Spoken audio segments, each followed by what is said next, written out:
Señor, te damos gracias porque sabemos que estás con nosotros y te pedimos tu bendición sobre este tiempo, donde podamos escucharnos y podamos compartir, aprender, dar y recibir. Te pedimos, Señor, que bendigas a quienes nos van a guiar y que sea un tiempo que nos podamos llevar de aprendizaje. Danos sabiduría en el nombre de Jesús. Amén. Amén. Damos las gracias especialmente a Carola, que aceptó la invitación de ser nuestra moderadora hoy. Y ella misma nos va a presentar a los ponentes, no lo quiero decir yo, pero desde ya mi gratitud con todos ustedes y también con Viviana por esta organización. Carola, adelante. Gracias, Gabriela. Bueno, la verdad... A ver ahora, alguien me muteó, pero me toca hablar a mí. Ahora sí.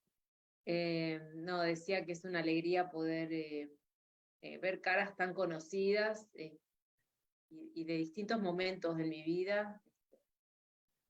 Néstor, que fue mi profesor en ICEDET, Carla, que conocimos también en otro tramo de estudios en otros lugares, y después caminos recorridos del mundo ecuménico en distintos ámbitos. Así que es una alegría, una gratitud a Dios.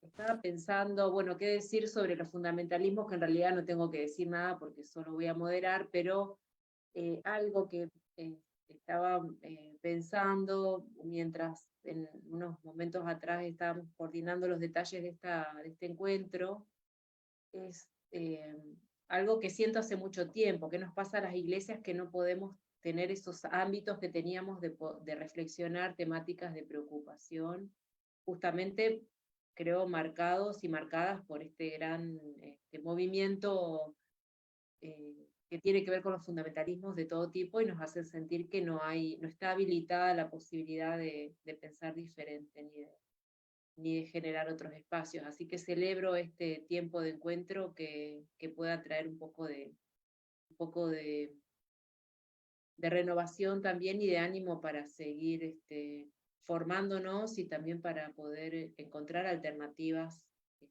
para esa vida plena, ¿no? Que a través de los evangelios es diferente al sentir que no podemos decir a veces ni quiénes somos, ni qué pensamos, ni qué sentimos, por esta constante tensión de generar divisiones. Así que creo que un poco desde mi experiencia personal ahora,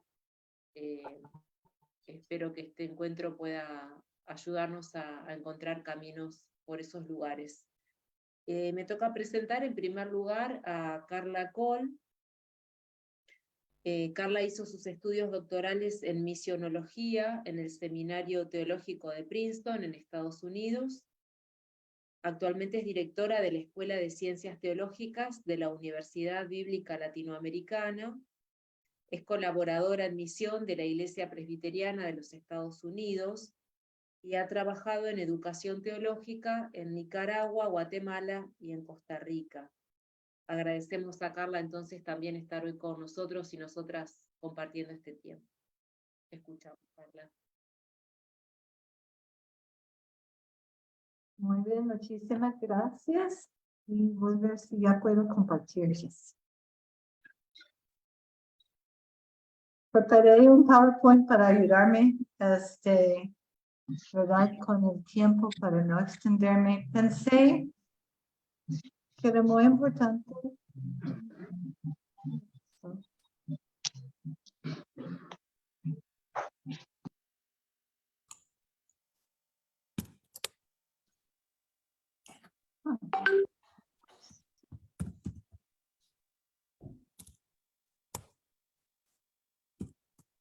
Pensé empezar con decir que los movimientos religiosos neoconservadores de hoy no son el fundamentalismo de tiempo de nuestros abuelos. Entonces, que es importante tratar de entender las diferencias. En primer lugar, los contextos de cambios sociales cuando el orden social se empieza a cuestionar, además la estructura de la identidad de las personas se ponen ciertas, ¿verdad? Entonces surgen movimientos que van a buscar conservar el orden social, sea el actual o un pasado imaginado, ¿verdad? Y muchas veces estos movimientos apelan a convicciones y sentimientos religiosos. Entonces, el fundamentalismo histórico surge a finales del siglo XIX, después de la Guerra Civil en los Estados Unidos. Es un tiempo de mucha urbanización. Hay muchos grupos llegando, no protestantes, a los Estados Unidos, y eso es una amenaza para la mayoría protestante. Hay una concentración de riqueza y las inequidades aumentan y surgen muchos movimientos de protesta. Es un momento de las mujeres salen a buscar el voto y los roles de género están cambiando, mucho más mujeres en la fuerza laboral. Y las instituciones religiosas, en este caso, las iglesias protestantes históricas, estaban perdiendo su poder. ¿Qué pasa ahora en América Latina? Estamos experimentando diferentes procesos de descomposición social. Hay urbanización con el colapso de la agricultura de subsistencia. Hay mucho movimiento de grupos dentro de los países, entre los países y para el norte. Hay una concentración más y más de riqueza con inequidades que aumentan y movimientos de protesta. Hay movimientos de mujeres y de la comunidad de la diversidad sexual, reclamando sus derechos, los roles de género están cambiando y las instituciones religiosas tradicionales, especialmente la Iglesia Católica, va perdiendo su poder, ¿verdad? Entonces, estamos en contextos de cambios sociales de algún modo algo similar. Pero hay diferencias importantes entre los movimientos. El fundamentalismo histórico toma su nombre, ¿verdad?, de estos textos publicados entre 1910 y 1915, los The Fundamentals. Son textos de teología en defensa de doctrinas de la ortodoxia protestante y en contra del liberalismo teológico y los métodos históricos críticos de estudio de la Biblia. Fueron financiados por Lyman Stewart, un fundador de una petrolera en los Estados Unidos, entonces sí, vinculado con la concentración de poder económico. Y enfocaba los fundamentalistas en 5 verdades no negociables, ¿no? Inerrancia de la Biblia, el nacimiento virginal de Cristo, el sacrificio vicario de Cristo en la cruz, la resurrección física de Jesús y su retorno eminente. No escuchamos gente defendiendo estas verdades hoy de la misma manera. Los fundamentalistas buscaron controlar las instituciones más que todo religiosas y teológicas. Por lo general, ya para los años 20 van perdiendo estas luchas, crean sus propias instituciones y mantienen bastante influencia cultural, especialmente en el sur de los Estados Unidos. Pero, ¿qué pasa hoy? ¿Cuáles son los textos, verdad, del movimiento hoy? Y este libro, el libro negro de la nueva izquierda, de estos dos de Argentina, ¿verdad? Nicolás Márquez y Agustín Laje, es otro tipo de discurso. Ya no están defendiendo verdades religiosas. Lo que están defendiendo es un orden social definido como tradicional y natural. Apelan a la naturaleza, a la ciencia, en una forma muy vaga, ¿verdad? Y a valores cristianos, pero no a textos bíblicos. Están atacando el feminismo y el homosexualismo cultural. Incluso Laje ahora habla del totalitarismo arcoíris, ¿verdad? Hay muchas preguntas sobre quiénes los están financiando.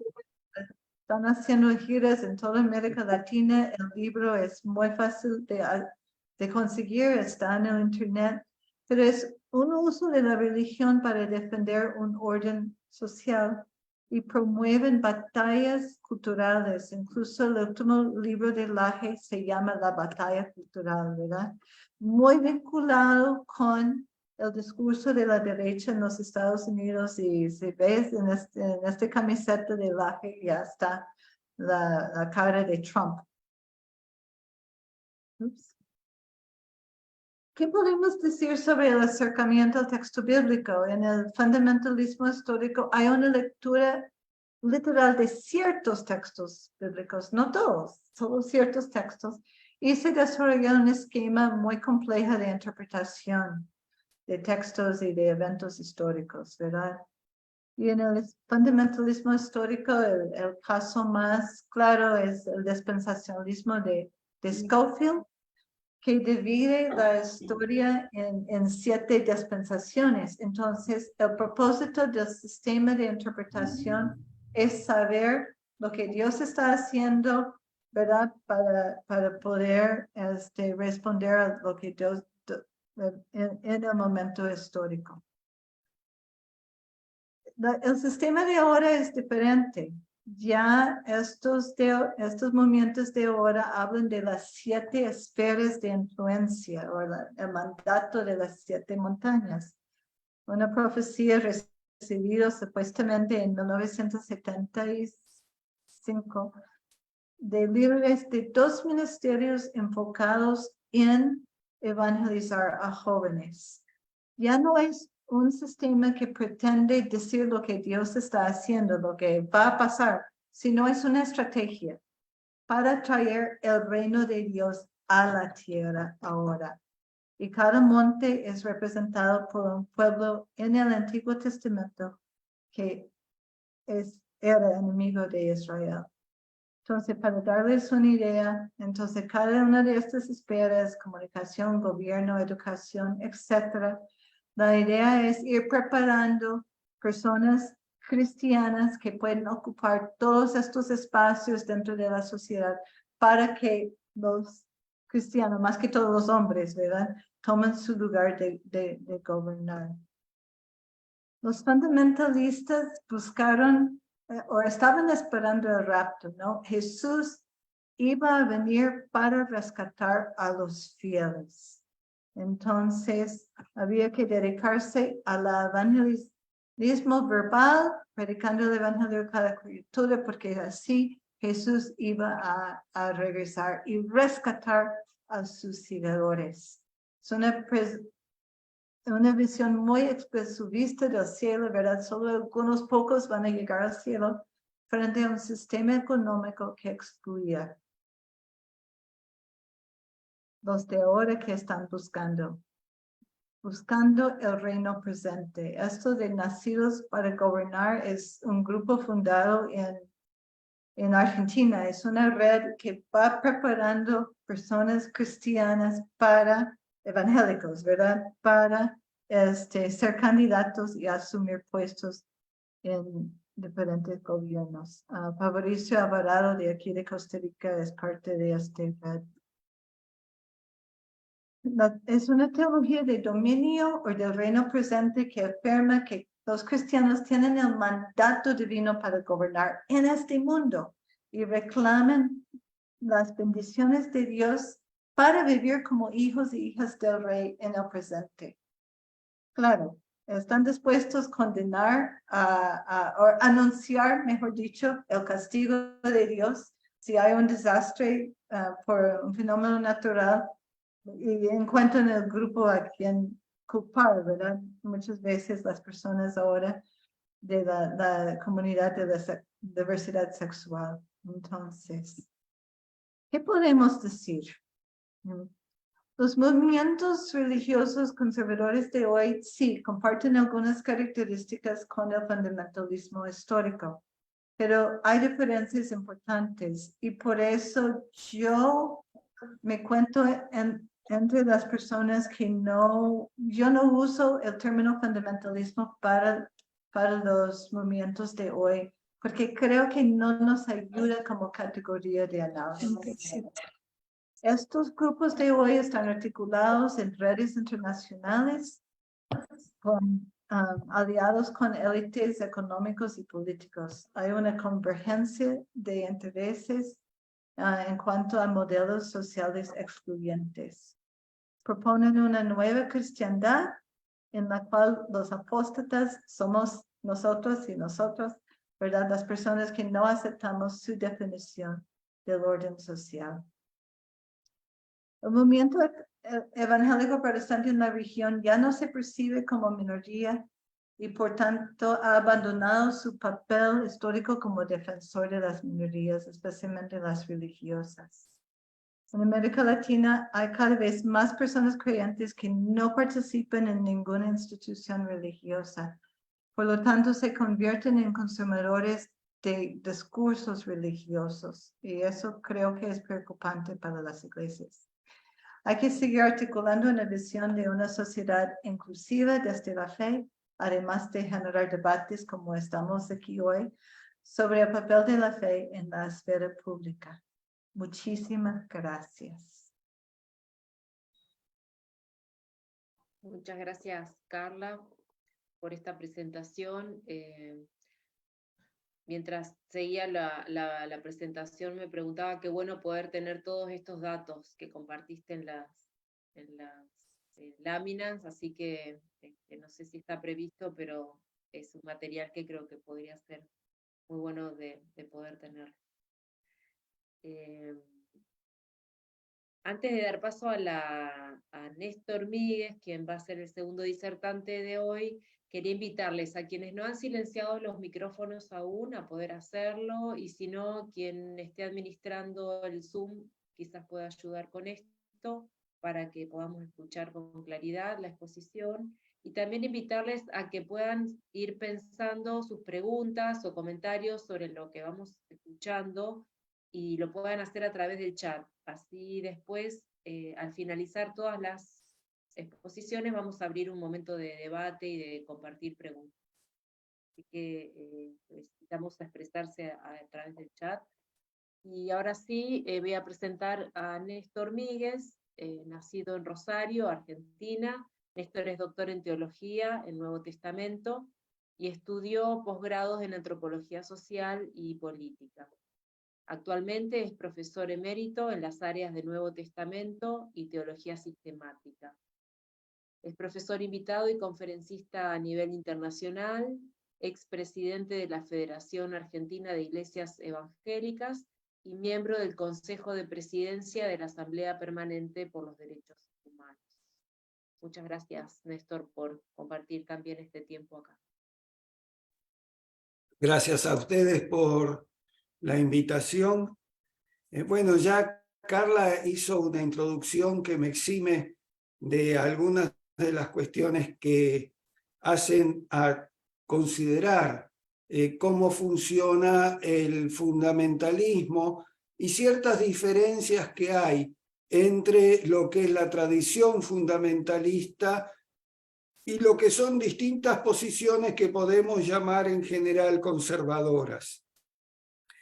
Y quizás introducir un matiz que me surge de la propia práctica pastoral y de la propia relación que he desarrollado con distintas iglesias y con personas en el ámbito de la fe cristiana, es que a veces estas visiones más generales o estas definiciones tienen que tener importantes matices.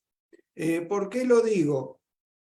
Porque yo he encontrado gente que son conservadoras y, entre comillas, digamos así, fundamentalistas en algunos aspectos, pero no lo son en otros.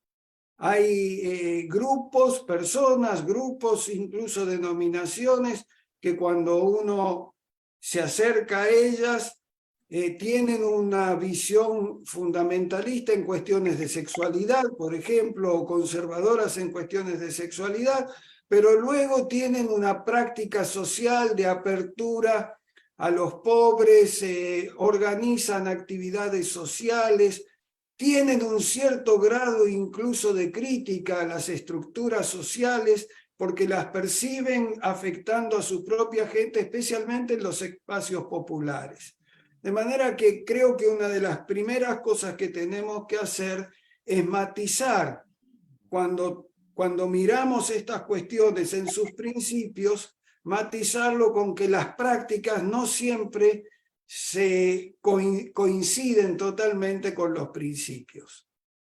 Otro de los elementos que me parece que hay que tener en cuenta es la relación entre fundamentalismo, modernidad y posmodernidad. En realidad, el fundamentalismo, como lo explicó Carla, que nace a fines del siglo XIX, principios del siglo XX, en realidad es un movimiento propio de la modernidad, porque aparece confrontando a los métodos histórico-críticos fundamentalmente, a lo que llama modernismo, pero lo hace desde asumir algunas de las tesis fundamentales de la modernidad. Hay un libro muy interesante para quien quiera trabajar estas cosas de un autor inglés, Barr, que se llama justamente Fundamentalism, creo que desgraciadamente no está en castellano, en donde explica todo el proceso de cómo en realidad el fundamentalismo es tratar de aplicar los criterios de verdad de la modernidad a los textos bíblicos y al dogma cristiano. Entonces esas cosas que señalaba como centrales Carla en torno del nacimiento virginal de Jesús, la resurrección en el cuerpo físico y demás, proviene, y más todavía, mucho más claramente, todo el tema de la creación en 6 días y demás, está vinculado con una lectura literalista de la Biblia que es nueva, que no es la vieja lectura, porque cuando nosotros nos remontamos a los primeros exégetas bíblicos, perdonen esta digresión de biblista, cuando nos remontamos a los primeros exégetas bíblicos, la interpretación dominante era la alegoría. Y las formas alegóricas, las llamadas 4 aproximaciones, ¿no es cierto? Literal, alegórica, ética y anagógica. Es decir, cada texto era visto desde 4 enfoques distintos y no necesariamente el enfoque literal se imponía. En ese sentido, el literalismo bíblico, lejos de ser contra la modernidad, adopta el criterio de verdad de la modernidad, que no es el antiguo criterio de verdad con el cual se formó la fe cristiana. De manera que los males de la modernidad son también parte del fundamentalismo. El conservadurismo es este tipo de conservadurismo que Carla también acaba de escribir, tiene que ver con esta crisis civilizatoria que propone la modernidad y la posmodernidad, en donde se modifican los criterios de verdad y entonces aparece la posibilidad de la posverdad, como dicen algunos, ¿no es cierto?, de la creación de que lo verdadero es mi opinión y no lo que puedo pensar o elaborar en el diálogo amplio con otras disciplinas, con otros saberes, con otras formas de aproximación al mundo. Entonces, una de las características necesarias del conservadurismo fundamentalista es la necesidad de cortar el diálogo, porque cualquier diálogo me va a poner en confrontación con que mi opinión no es necesariamente la verdad. Esto lo he experimentado yo muchas veces en diálogos eclesiales. Pero además esto tiene que ver con cuestiones vinculadas con las nuevas hegemonías ideológicas a nivel mundial. Es decir, no es casualidad que esta ola fundamentalista, conservadora, que se da en nuestras iglesias, coincida con el auge del neoliberalismo.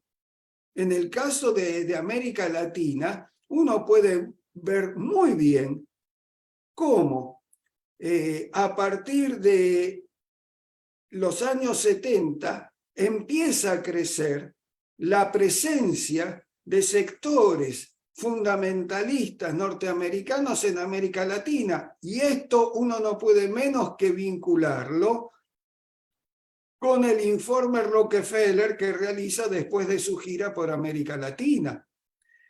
Y la presencia continua de predicadores, programas de televisión y demás. Es decir, hay una hegemonía política a nivel mundial y esa hegemonía política se corresponde con una transformación de la hegemonía religiosa.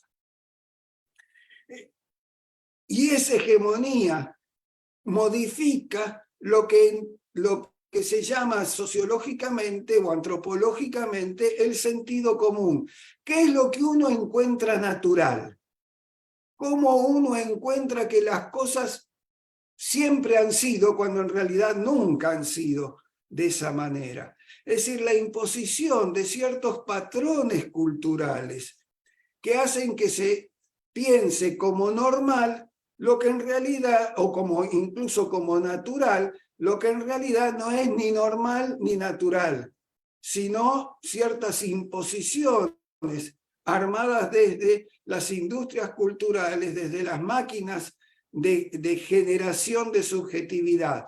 Me voy un poco con temas quizá más arduos desde el punto de vista de la explicación, pero cómo la modernidad y especialmente esa transformación de la modernidad, que es la posmodernidad, cómo todo el aparato de construcción económica es también un aparato de construcción de cultura.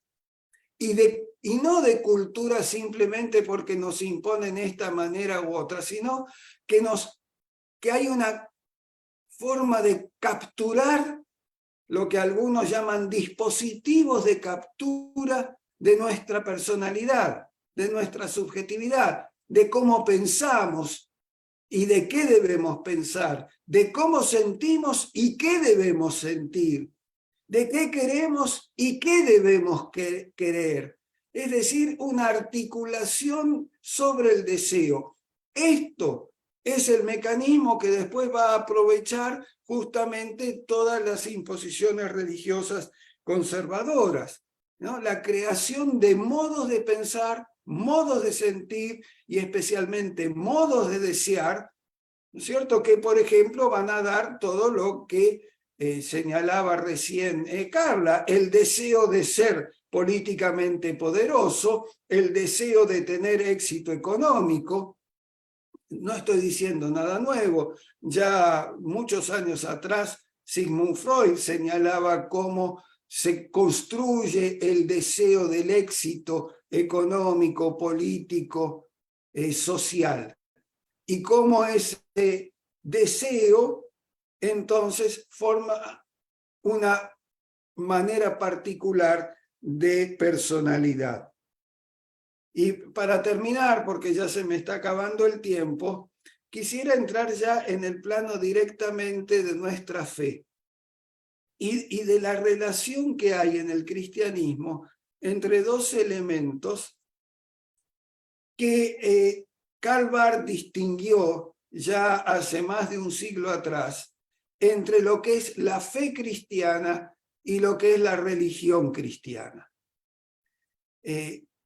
Quizá Barth lo veía como demasiado separado y no podemos ignorar que la fe cristiana se manifiesta dentro de la religión y que la religión cristiana supone una fe.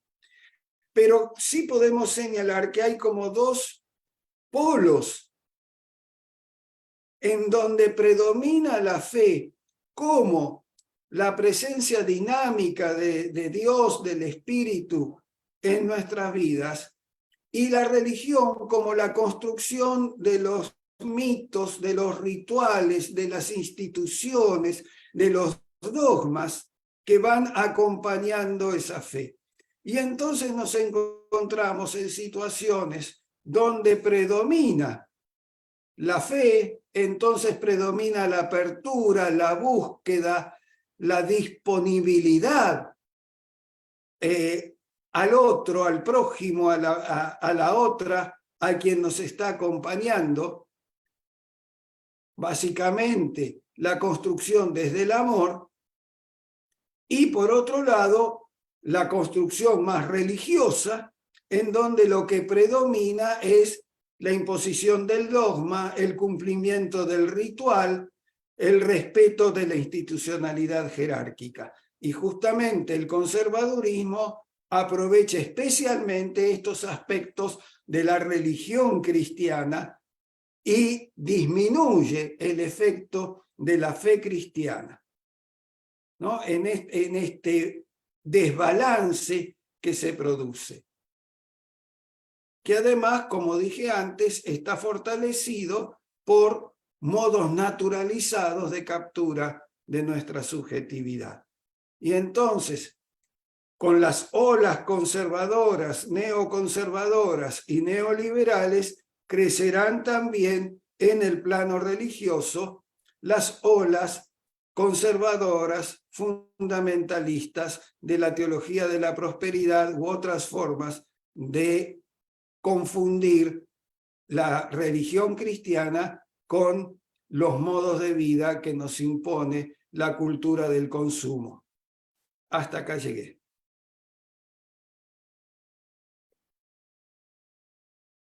Muchas gracias, Néstor. Ya creo que vamos encontrando conexiones entre una exposición y la otra, y yo por lo menos ya voy anotando algunas preguntas, pero espero que también ustedes, así que las pueden ir poniendo ahí en el chat. Y le damos la bienvenida y presentamos ahora a Berson Brasil. Berson es pastor de la Iglesia Presbiteriana Unida de Brasil, presidente de la Alianza de Iglesias Presbiterianas y Reformadas de América Latina, AIPRAL. Fue moderador de la Iglesia Presbiteriana Unida de Brasil desde el año 2014 hasta el año 2017 y asesor del programa Fe, Economía y Sociedad de CLAI durante los años 2004 a 2008. Bienvenido, Berson, y muchas gracias por este tiempo que vas a compartir. Muchas gracias, Carola. Yo quiero cumplimentar a los hermanos, las hermanas, todas, todos y todos. Es un placer estar acá y compartir mi experiencia a partir de mi realidad brasileña y de la realidad de las iglesias de Brasil, principalmente la Presbiteriana Unida, de la cual soy pastor, y también de las iglesias hermanas de Caminada Ecuménica. Yo voy a la tercera lámina porque las dos primeras ya no tienen sentido. Y voy a hablar en este enfoque a partir de la realidad de Brasil, de las iglesias de Brasil, principalmente de nuestra historia reciente. La democracia en América Latina está sob tensión. Y esta tensión se basa en el patriarcalismo del hombre blanco, en el latifundio, en la esclavización que también se expresa en el racismo, en el rechazo de los hermanos, de los pueblos originarios, de los indígenas. Es una predominancia del hombre blanco. Y entonces, esto todo se comunga para constituir una agenda conservadora, que es que segmentos religiosos cristianos buscan espacios de poder, construyen una fuerte articulación entre liderazgos evangélicos, de esos evangélicos que están en la media, liderazgos católicos y políticos no religiosos, empresarios y ruralistas, hombres y mujeres que ejercen un poder por la pose de la propiedad rural. Y ellos tienen un amplio apoyo electoral. En parte de las iglesias, que se percibe un acercamiento de la renovación carismática católica con los movimientos pentecostales de tercera ola, en búsqueda de ocupar un espacio político en el gobierno federal. Yo hablo acá de este gobierno que tuvo su fin en 2022. Por otro lado, una posición muy clara de la Conferencia Nacional de los Obispos de Brasil, de la Iglesia Católica Romana, en contra a este movimiento de la renovación carismática católica, de acercamiento del gobierno pasado, de todo lo que este gobierno representó, e incluso de ese acercamiento con los evangélicos, principalmente los pentecostales. Estas iglesias pentecostales ofrecieron una gran cantidad de votos y liderazgos de sus pastores, incluso un partido político, el Partido Republicano de Brasil, que pertenece a la Iglesia Universal del Reino de Dios. Y ahora, mire, este partido se propone hacer base de apoyo al presidente Lula. Iglesias históricas, por otro lado, principalmente bautistas y presbiterianos, acá entre comillas, presbiterianos de la IPB, la más ortodoxa, conservadora Iglesia Presbiteriana de Brasil, que no hace parte de la CENIR ni de AIPRAL, compusieron este núcleo ideológico del gobierno, ocupando áreas estratégicas como justicia, educación, investigación científica y la Casa Civil del gobierno. Acá un luterano, un ministro muy fuerte que contribuyó mucho con su poder político, es de Río Grande del Sur, con su poder político para apoyar a aquel gobierno que tuvo su fin en 2022. Entonces, sin embargo, tengamos iglesias marcadas por una fuerte teología social del Evangelio, ellas mismas se percibieron impactadas por este movimiento fundamentalista. ¿Qué hacer? ¿Una adhesión o una reacción a esta ola fundamentalista? Algunas de esas iglesias, para no perder su membresía, o se sucumbieron a esta agenda conservadora, o se silenciaron ante el avance fundamentalista.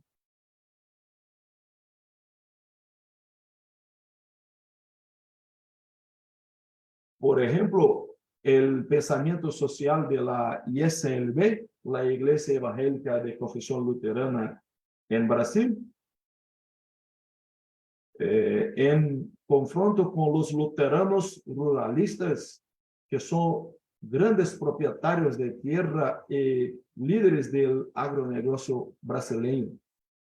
Fueron los luteranos, los migrantes de Alemania que salieron para el oeste de Brasil para llevar más adelante la frontera agrícola y hoy están en el estado de Mato Grosso del Sur, Mato Grosso, estado de Goiás, Rondônia y estado de Acre. Ellos están llevando la frontera agrícola para más cercano de la floresta ecuatorial, de la floresta amazónica. Las iglesias presbiterianas que son miembros de AIPRA, la IPU, la Unida, y la IPI, la Independiente, pasan por luchas internas con movimientos antiecuménicos, movimientos contrarios a la ordenación femenina y al carácter inclusivo y acogedor de la iglesia.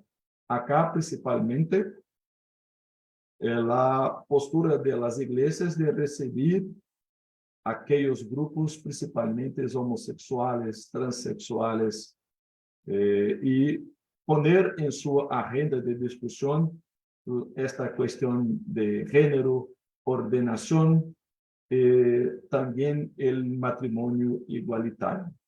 Ninguna de las dos han ponido esto en su agenda de discusión, pero la Unida recientemente en su Asamblea General recibió documento de un presbiterio, es incluso el presbiterio de la cual yo hago parte, llevando a la iglesia esta propuesta de discusión de la presencia de los homoafectivos, de los transexuales en la vida de la iglesia y cómo la iglesia ha de hacer face a todo esto. Tenemos en Brasil el CONIC, Consejo Nacional de Iglesias Cristianas, que es un portavoz de estas iglesias que no están alienadas a este proyecto fundamentalista.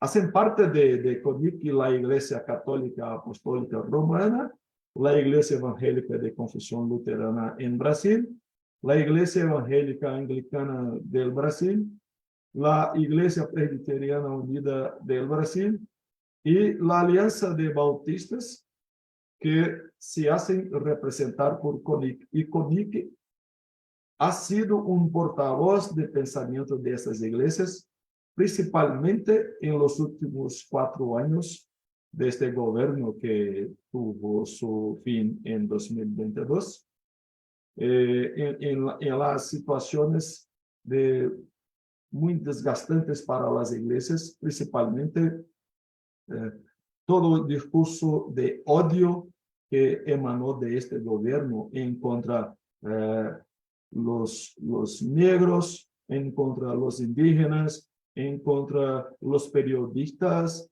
en contra de la democracia, en contra de la libertad de expresión, en contra de los grupos minoritarios LGBTQIA+, y en todo esto, y principalmente en contra de la naturaleza, todo que este gobierno que pasó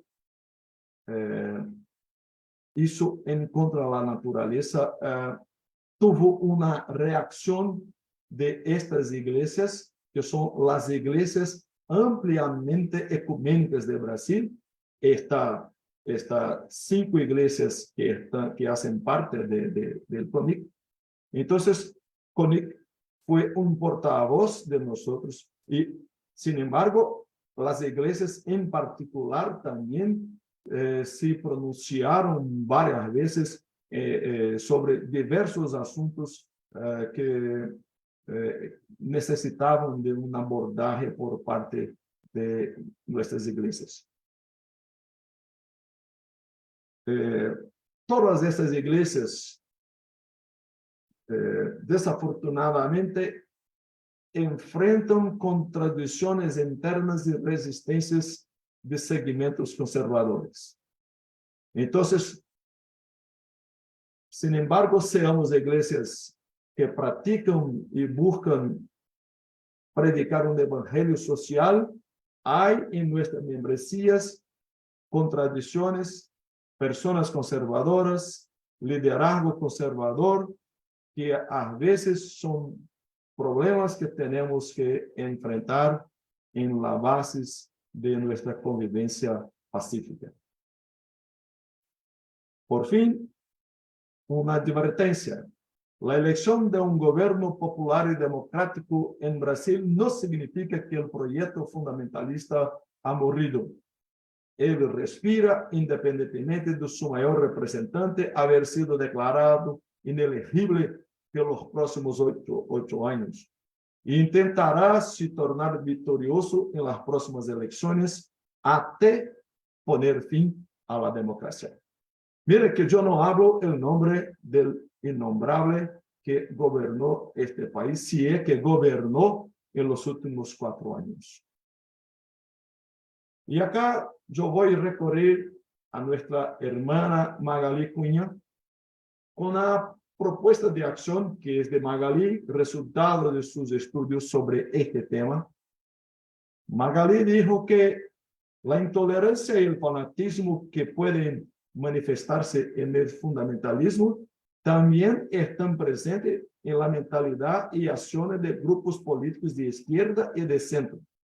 Porque muchos de izquierda no miran a nosotros cristianos como confiables. Cristianos de izquierda, a veces sufrimos por los de la derecha y sufrimos también una persecución por los de la izquierda. Y finalmente Magali propone que sean creados nuevos programas de lectura popular de la Biblia, contextualizada y ecuménica, poniendo las escrituras sagradas en el centro de proyectos de formación de liderazgo cristiano que superen la lógica de los fundamentalismos en el manejo del texto bíblico. Mucho obrigado.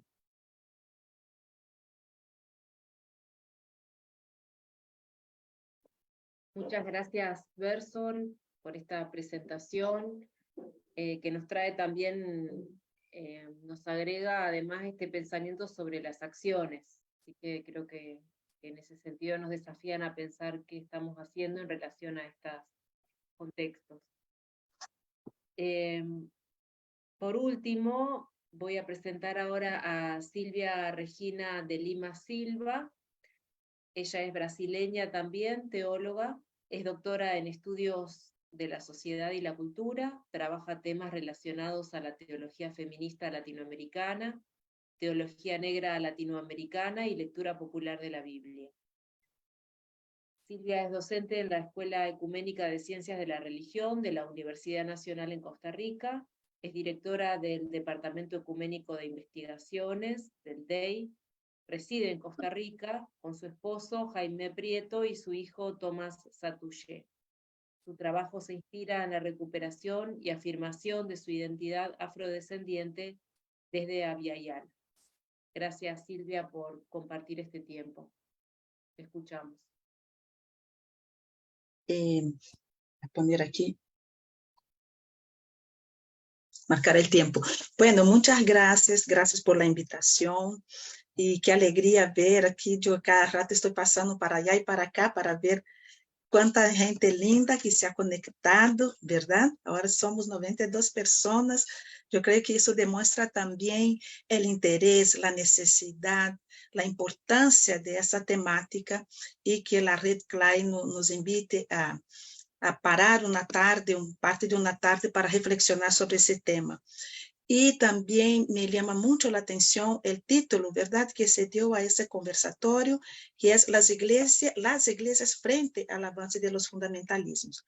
Porque en otros espacios hemos estado hablando de los fundamentalismos, pero a veces casi que nos despegamos un poco de las iglesias. Entonces aquí realmente estamos tratando de qué significa eso, ¿verdad? Y cómo posicionarnos, pienso yo, frente a ese avance de los fundamentalismos. El hecho de ser la última a hablar, cuando nos distribuimos aquí la secuencia, también me ayuda, porque muchas de las cosas que quería compartir ya fue mencionado por los compañeros y la compañera que me antecedieron. Entonces yo me gusta a veces inventar así, vamos a inventar unas cosas para ayudar a la comunicación. Yo estoy aquí con 3 páginas, entonces vamos a la primera página, que queremos hablar sobre el tema de los fundamentalismos, y eso ya los hermanos ya y la hermana ya mencionaron, pero yo solo quería aquí destacar como que, bueno, estamos frente a fundamentalismos que tienen diferentes caras, ¿verdad? Diferentes expresiones, económico, político, social, ¿verdad? Y el fundamentalismo religioso. Entonces, una pregunta que yo creo que podremos discutir después es el lugar del fundamentalismo religioso con relación a esas otras formas de fundamentalismos. Y aquí también nos ayudó mucho Carla y Néstor para precisar un poco esas expresiones, ¿verdad? Fundamentalismos, conservadurismos. Entonces, yo creo que esa cuestión conceptual también nos ayuda, ¿verdad?, a clarificar la acción que queremos tener. Un segundo punto relacionado a eso es traer también para esa discusión una forma de entender esa acción y la presencia de esos fundamentalismos en la sociedad y traerla aquí con la fuerza que adquiere el tema de la verdad, de la posverdad, y lo que una autora brasileña, Eliana Brum, una periodista, ella habla de la autoverdad. Entonces, Néstor también mencionaba algo de eso, de la posverdad. Entonces, en el fenómeno de la posverdad hay realmente una distorsión de la realidad. Y es eso lo que estamos presenciando hoy día, ¿verdad? Y se realiza de una forma deliberada para incidir en la opinión pública y en el comportamiento de las personas. La posverdad se basa en una manipulación de las emociones, eso que uno llama también de los fake news, de las falsas noticias, y que acaban produciendo realidades. Y eso es lo que nos asusta mucho, ¿verdad? Y eso con relación a la posverdad. Y esa autora menciona la autoverdad, que es como la creación de una verdad a partir de una creencia, ¿verdad? Decir o decirlo todo y el cómo se dice es más importante que el contenido de lo que se está diciendo. Entonces, es la valorización de una verdad personal autoproclamada. Y eso encontramos mucho en lo que hemos visto, bueno, lo que nos acaba de compartir Wertson también en la realidad de Brasil, y encontramos en todos nuestros países. De tal forma que hay una distorsión tan grande de la verdad que uno, vamos a decir al final, uno termina con la pregunta, ¿cuál es la verdad acerca de la verdad con relación a los diferentes acontecimientos? Y sobre todo con relación a algunas temáticas. Un tercer punto es, con relación a los fundamentalismos y a ese movimiento fundamentalista, sería preguntarnos cuáles son los grupos de las personas, cuáles son los cuerpos más afectados por esas formas de fundamentalismos. Y ahí las personas que me antecedieron ya mencionaron, ¿verdad? Somos nosotras las mujeres, somos las personas LGBTIQ+, son las personas y grupos afrodescendentes e indígenas.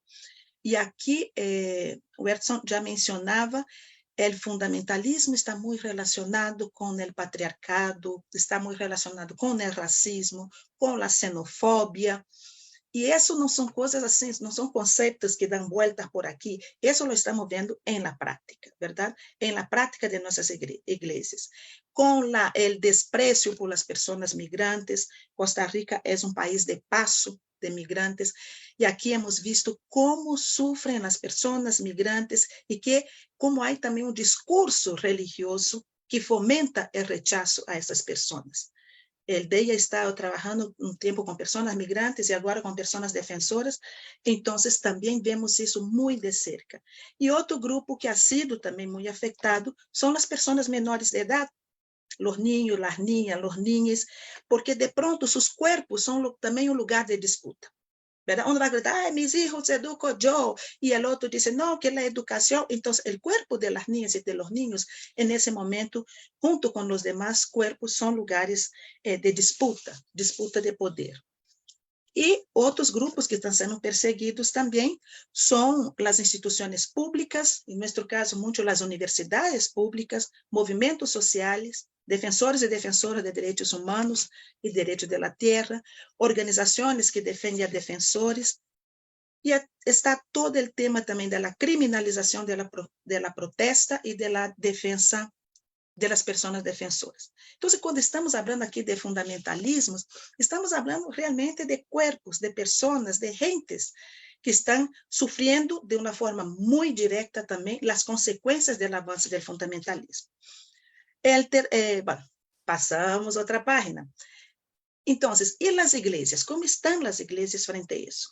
Bueno, las iglesias vemos que pasan por una profunda crisis de identidad. Yo creo que eso ya era anterior al tema de la pandemia, pero con la pandemia eso se profundizó todavía más. Existe una situación de crisis, ¿verdad? Esa crisis de identidad hace con que las iglesias estén más vulnerables y están profundamente afectadas, inundadas por el fundamentalismo religioso. Y Werteson mencionaba ahora la división que hay hoy día dentro de las iglesias. No es una cosa que pasan con unas iglesias y con otras, no, está presente en todas las iglesias. Y ese es el dolor que nosotros tenemos, ¿verdad? Con mujeres que hemos estado conversando más, vemos que un ejemplo, ¿verdad? De ese fundamentalismo que está tan presente en las iglesias. Un ejemplo de eso es lo que está pasando con la participación de las mujeres. Hay muchas mujeres que están saliendo de las iglesias. No son las feministas o las mujeres que son jovencitas, no, mujeres así de mi edad, o mujeres mayores, o sea, que ya no soportan la discriminación que vive en la iglesia. Es un cansancio, porque tenemos que estar repitiendo cosas que pensábamos que ya estaban dichas, ¿verdad? Tenemos que estar volviendo atrás en avances que ya hemos tenido. Entonces, hay realmente un desgaste y hay un alejamiento de muchas mujeres de las iglesias. Y la tercera cosa, yo quiero que me quede tiempo para hablar de las propuestas, esa alianza que hay entre iglesias y partidos políticos de derecha.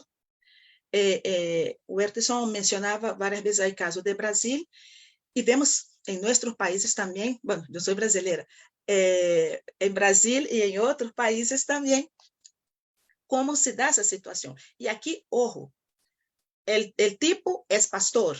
En Costa Rica, la Alianza Evangélica prohibió los pastores de candidatarse como y mantenerse como pastor. Entonces, él sale, deja su función de pastor y se candidata. Pierde las elecciones, vuelve a ser pastor. O sea, están en ese juego para allá y para acá, ¿verdad? Pero siempre haciendo, instrumentalizando el espacio religioso con fines políticos partidarios. Bueno, entonces, para terminar, ¿cómo? Bueno, y esa alianza, iglesia y partidos políticos, es una alianza en contra de los derechos, del avance de reconocimiento y avance de los derechos humanos y de los derechos de modo general. Bueno, para terminar, entonces, acciones de las iglesias frente al avance del fundamentalismo. Yo creo que aquí, hermanos y hermanas, somos llamados realmente a ser la iglesia de seguidores y seguidoras de Jesús. La espiritualidad del seguimiento, la terca y necia profecía, ¿verdad? Y que la iglesia vuelva a ser ese espacio afectivo, solidario, de acompañamiento. Necesitamos acompañamiento. Las iglesias tienen que asumir esa misión de cariño, de acompañar a los grupos que son más discriminados, marginados, ¿verdad? Y un acompañamiento muy abierto, sin ninguna necesidad de vínculo, ¿verdad? Que tiene que ser miembro, que tiene que firmar. No, es nuestra misión acompañar, es nuestra misión permanecer. Segundo, alimentar a las comunidades en resistencia, de resistencia. Yo me alegré tanto, participé de la asamblea de Ribla, que fue en El Salvador. Ahí, bueno, aquí hay otro compañero que estuvo también, Néstor nos hizo falta. Ahí vimos y también vemos con los grupos que llegan al DEI, hay comunidades de resistencia, hay comunidades en resistencia, hay grupos que permanecen comprometidos, pero a veces estamos muy solos y abandonados. Entonces, alimentar las comunidades de resistencia, retomar o reavivar el trabajo en pequeños grupos, y aquí ya había retomado también la sugerencia de Magali, que son estos pequeños grupos, y que essa vez vão ser mais pequenos que antes, porque vão quedando muito pouquitos com essa visão e percepção. Pero também os grupos de leitura popular da Bíblia. Quarto, dentro das igrejas, é fundamental o trabalho bíblico, em la medida de lo possível, assumir esses espaços de estudo bíblico já existentes e assumi-los desde um posicionamento comprometido, verdade? Deliberadora. Mi compañero Jaime ha estado haciendo un estudio, ¿verdad? Por ejemplo, asumió los estudios bíblicos de ese mes sobre el libro de Daniel, después va a trabajar Apocalipsis. Yo creo que eso es necesario. Es necesario. Ya estoy terminando. Abrir y mantener espacios alternativos de experiencia y celebración desde la vida. Hay gente interesada. No es cierto que la gente está dejando de ser religiosa. La gente está dejando de ser religiosa, pero cada vez más deseosa de espiritualidad. Entonces, hay gente interesada y dispuesta que más bien busca espacios para alimentar su fe y su activismo. Después, el trabajo conjunto de teólogas y personas de comunidades basadas en la fe y otros grupos de movimiento social. Hoy tuvimos una reunión con un grupo que se llama Colectiva por el Derecho de Decidir, el DEI y la Colectiva, para ver un trabajo con mujeres de comunidades y un trabajo basado en la lectura popular de la Biblia para mujeres. Necesitamos, ya como penúltimo, como último punto, yo creo que aquí en algún momento se mencionó los discursos de odio. Yo creo que necesitamos una acción muy fuerte, ¿verdad?, en contra de esos discursos de odio, en las redes sociales y en los medios políticos y dentro de las iglesias.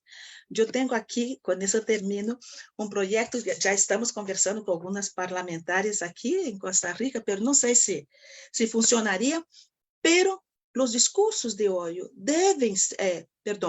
necesitamos algún proyecto, incluso de ley, que incluya los discursos de odio patriarcales y que incluyan los discursos religiosos patriarcales dentro de los discursos de odio, y que estos sean sancionados por ley. O sea, no podemos agarrar el micrófono, pasar en un púlpito, hablar cosas tan terribles contra las mujeres, en contra de los gays, y que eso, porque eso termina alimentando esos discursos de odio. Entonces, ¿cómo también, del punto de vista legal, jurídico, del punto de vista de las leyes, tener algo que controle eso también para dentro de las iglesias, ¿verdad?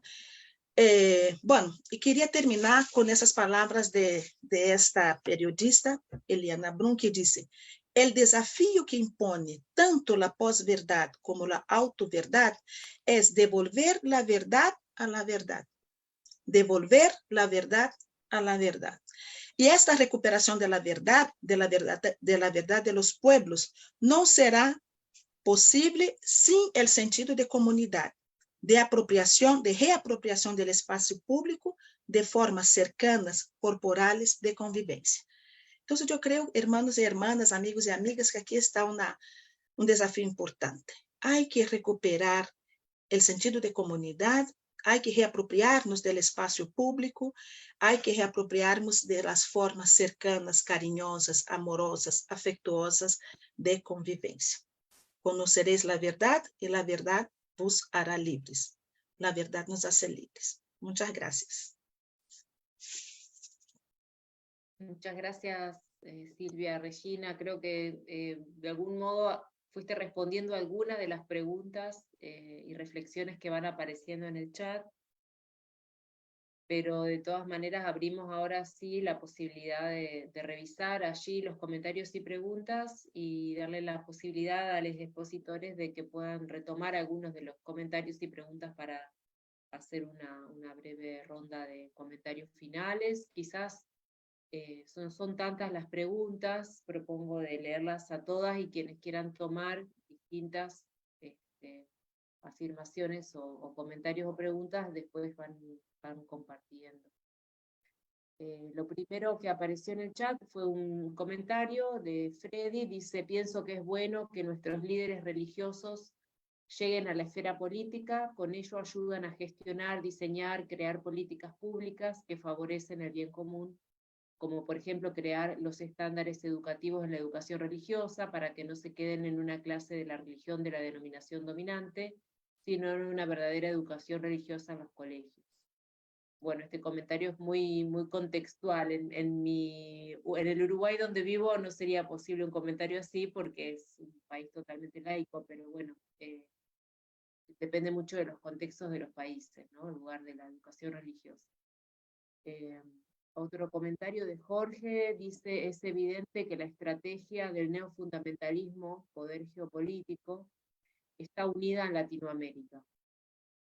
La realidad latinoamericana de empobrecimiento, injusticia y explotación está en crecimiento. ¿Qué estrategias serían o serán necesarias para mantener una unidad, reflexión y acciones pastorales en común para cumplir el lema de las iglesias frente al neofundamentalismo?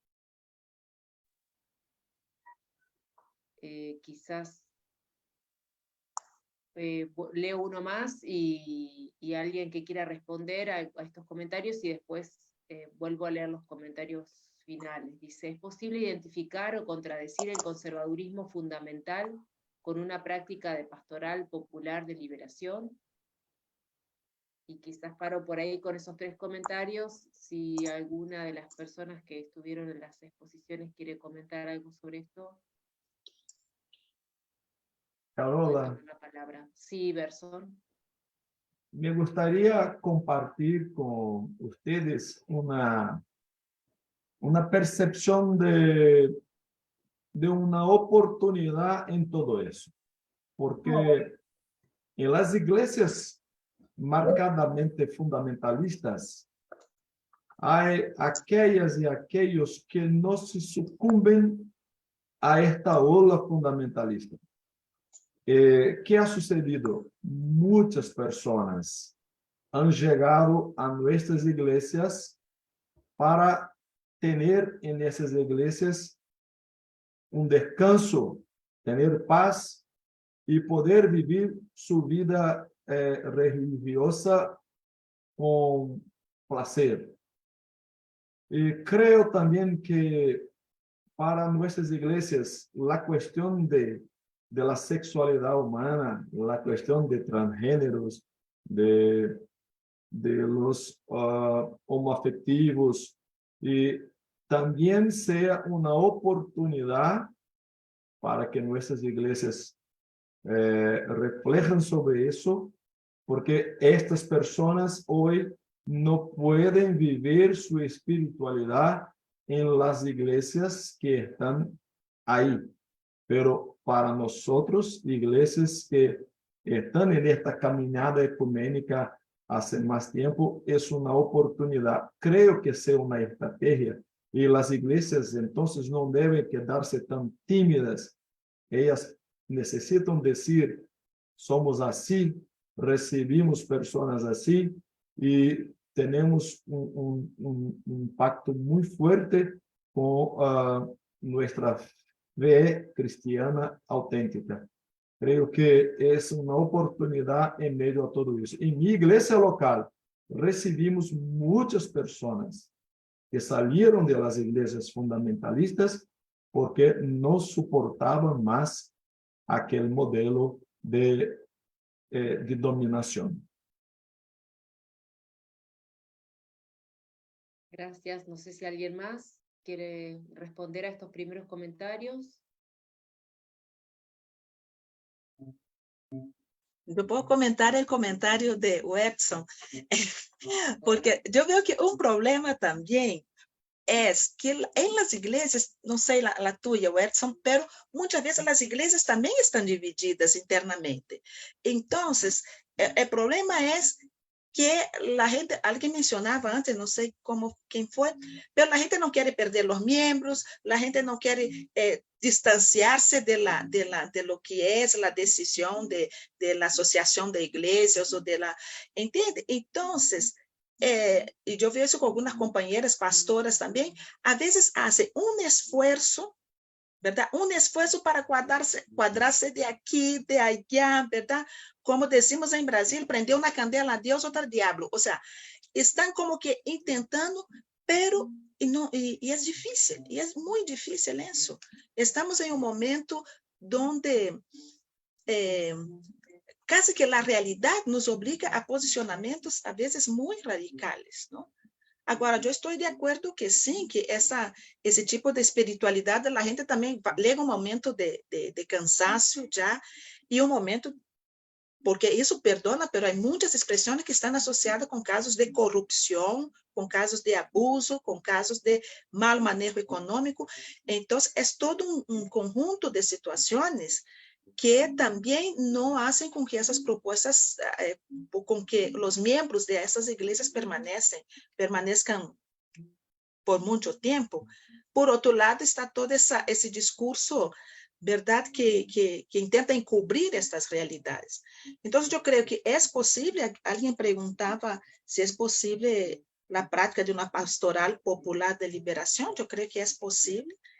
Necesitamos repensar essa prática pastoral, porque tampouco o que hacíamos há 20 anos atrás já não é. Mas o grande desafio que veo hoje é como acompanhar, verdade, a gente, os pueblos, as comunidades em suas diferentes, distintas realidades. E aí há que ter também uma formação bíblico-teológica um pouco consistente para fazer frente a tantas, nosotros le llamaríamos falacias o falsas o leituras, ¿verdad?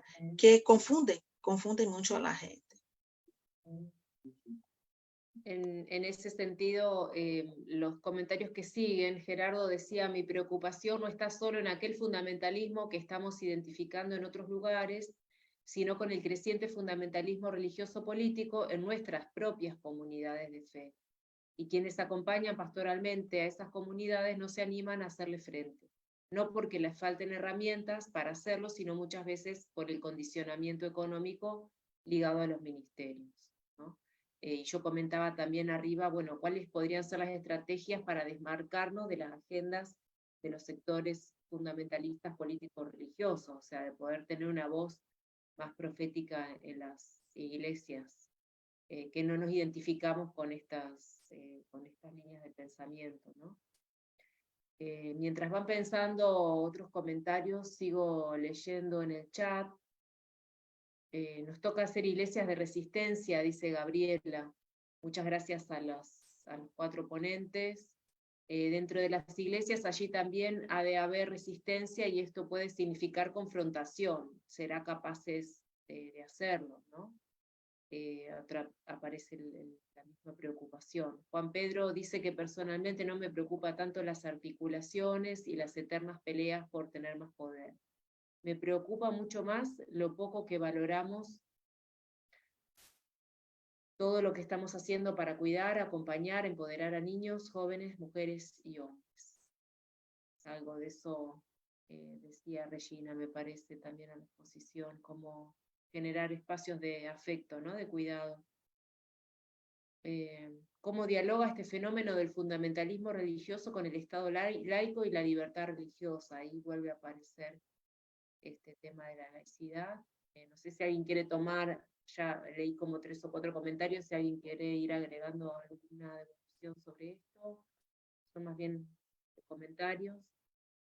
Pero cualquier cosa Sí. del micrófono, sin esto, porque no los veo a todos juntos, estoy leyendo el chat. Sí. Adelante. Porque ya estamos sobre el cierre, yo quisiera ver algunas cuestiones de las muchas que se han planteado, pero quizás no responder pregunta por pregunta, sino pensar cuál es el trasfondo de estas situaciones. Y entonces, hace algunos años, no muchos, un teólogo jesuita, Spadaro, planteó lo que él llama el ecumenismo del odio, como sectores que antes y que siguen siendo puestos en el plano religioso, como puede ser el integrismo católico por un lado y los sectores fundamentalistas protestantes o evangélicos o evangelicales por el otro, que históricamente han sido los más feroces enemigos, sin embargo se unen frente a ciertas causas para expresar odio. Pero entonces la segunda pregunta que me viene a partir de cómo es posible esto es, ¿por qué esos discursos de odio calan tan hondo? Porque uno puede decir, bueno, hay gente que dice discursos de odio. El problema es que esos discursos de odio penetran profundamente, dividen iglesias. Incluso uno observa en la tarea pastoral que personas que jamás se han preocupado por estas cuestiones ahora retoman esos discursos de odio y lo hacen propios. Personas que durante 30 años estuvieron sentadas en los bancos de nuestras iglesias recibiendo otra visión de la fe cristiana, hoy incorporan esos discursos de odio, hoy incorporan los intereses de sectores que les son totalmente ajenos desde el punto de vista económico, votan por sus propios explotadores. Y esto no solo en el campo religioso, sino en el campo social. Entonces la pregunta más profunda es, ¿qué ha pasado? ¿Qué pasa en nuestra cultura política, en nuestra cultura social y, por ende, también en nuestra cultura religiosa, como para que estos discursos de odio, para que estas formas de conservadurismo impacten tan profundamente, capturen mayorías importantes, tanto dentro de la iglesia como de la sociedad? ¿Y cuál es la forma de testimonio frente a esto? Porque estas formas, por eso yo ponía el énfasis en el tema de la captura de la subjetividad, es decir, cómo se modifica el deseo de las personas para que parezca natural que un cristiano odie. Como todo el discurso de amor al prójimo central admite que se diga a tales prójimos hay que odiarlos, hay que ponerlos a un lado, hay que condenarlos. Es decir, ¿cómo se generan estos mecanismos mentales que producen estas situaciones? Y por otro lado, ¿cómo desde la fe podemos generar comunidades contraculturales que empiecen a mostrar la situación de destrucción de la propia persona que significan estos mecanismos de captura de personalidad, estos dispositivos que se generan a partir de los discursos como llamamos de la posverdad? ¿Por qué la gente acepta la posverdad? Esta es la pregunta. Es decir, no es que la posverdad o que la mentira no existiera siempre en la historia. El problema es qué ha pasado en nuestra historia, incluso en nuestra historia religiosa, para que se acepte la posverdad como verdad. Entonces me parece que los mecanismos que tenemos que pensar, y concuerdo con Silvia Regina en el sentido de que solo en el trabajo de acompañamiento, de elaboración de una nueva posibilidad de construcción de personas que se da justamente a partir de la fe, a partir de reconocer a Dios en mi prójimo, en mi prójima, ¿no es cierto? A partir de poder responder a situaciones donde la gente vive padecimientos concretos, porque ¿qué hacemos? Y lo digo desde mi experiencia pastoral, ¿Qué hacemos cuando en una comunidad la mitad de la población que asiste a nuestra comunidad está desocupada o está con condiciones económicas que no llegan a darle de comer a sus hijos todos los días? Y sin embargo esa persona acepta discursos de odio, acepta como verdaderas posverdades. Entonces, el trabajo pastoral que me parece que hay que hacer, digo, no pasa tanto por las abstracciones teológicas, sino por ese acompañamiento concreto en situaciones de vulnerabilidad, en situaciones de dolor, de las cuales las referidas a género y sexualidad son unas, pero que también tenemos que tener en cuenta otras que tienen que ver con los prejuicios sociales, con la violencia institucional que se ejerce sobre los sectores postergados. De manera que ahí yo creo que el combate contra el fundamentalismo no pasa tanto por lo ideológico como por cómo trabajar para liberar estas subjetividades capturadas.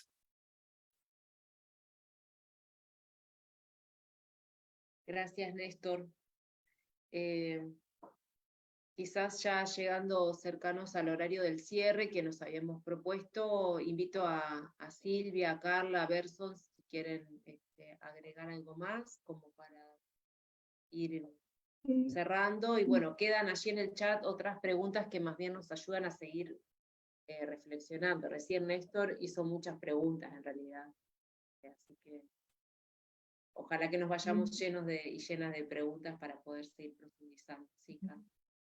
Si yo puedo responder a Néstor o añadir a la conversación, yo creo que la gente vive más y más con niveles de miedo que no son reconocidos. Y eso hace que alguna figura de autoridad puede decir a quién odiar, porque este grupo tiene la culpa por lo que yo estoy sufriendo. Entonces yo creo que una de las tareas claves de la iglesia, y no es fácil, es crear estos espacios de confianza y seguridad donde las personas pueden empezar a reconocer el miedo con que viven. Y hay muchas razones por tener miedo, la instabilidad económica, la crisis climática que va a ir de peor en peor. Entonces, eso hace, eso es un factor muy importante en estas construcciones de las subjetividades, ¿verdad? Entonces,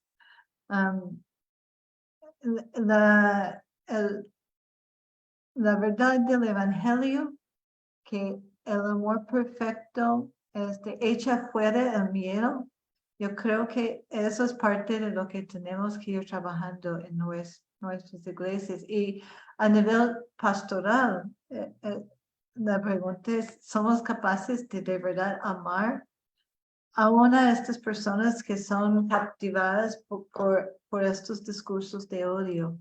Entonces me parece que eso es un desafío muy grande.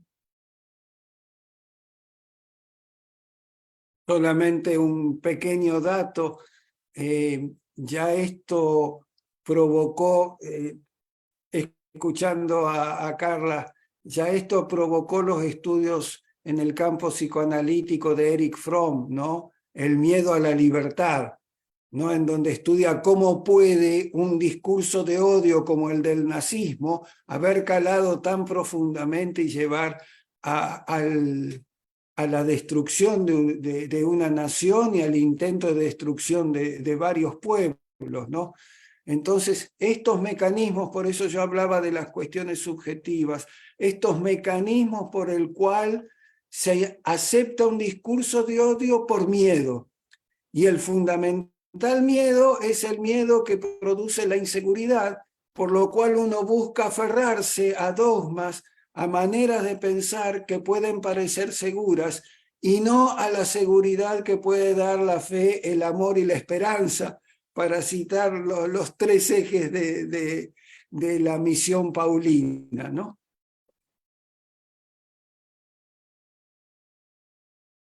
Bueno, nos quedaríamos mucho rato más compartiendo y ya esto se está poniendo apasionante, pero unas palabras, quedan 1 minuto, 2 minutos para que Berson y Regina, que ya está ahí, quizás si querés compartir.